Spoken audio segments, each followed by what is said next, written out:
Easter ദിനത്തിൽ പള്ളികൾ സന്ദർശിക്കുകയാണ് കേന്ദ്രമന്ത്രി സുരേഷ് ഗോപി. തൃശൂരിലെ പുത്തമ്പള്ളി, ഒല്ലൂർ പള്ളി എന്നിവിടങ്ങളിൽ സുരേഷ് ഗോപി ഇതിനോടകം സന്ദർശനം നടത്തി.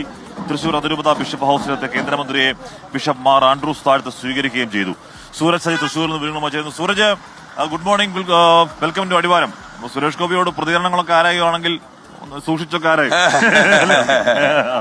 ഹാഷ്മി, എന്തായാലും ഈസ്റ്റർ ദിനത്തിൽ ഈ പള്ളികൾ സന്ദർശിക്കുകയാണ് സുരേഷ് ഗോപി. ഇന്ന് രാവിലെ ആദ്യം തൃശൂരിലെ തന്നെ പുത്തൻപള്ളിയിലാണ് സുരേഷ് ഗോപി എത്തിയത്. അതിനുശേഷം ഒല്ലൂർ പള്ളിയിലും സന്ദർശനം നടത്തി. ഇതിനുശേഷം സുരേഷ് ഗോപി നേരെ തൃശൂർ അതിരൂപത ബിഷപ്പ് ഹൌസിലേക്കാണ് എത്തിയത്. അവിടെ എത്തിയ സുരേഷ് ഗോപിയെ ബിഷപ്പ് മാർ ആൻഡ്രൂസ് താഴത്ത് സ്വീകരിക്കുകയായിരുന്നു. മധുരം നൽകിയാണ് സുരേഷ് ഗോപിയെ സ്വീകരിച്ചത്. ഇരുവരും തമ്മിൽ മധുരം പങ്കുവയ്ക്കുകയും ചെയ്തു. ഇതിനുശേഷം മാധ്യമങ്ങളെ കണ്ട സുരേഷ് ഗോപിയും മാർ ആൻഡ്രൂസ് താഴത്തും ഈസ്റ്റർ ദിന സന്ദേശവും പങ്കുവച്ചിട്ടുണ്ട്.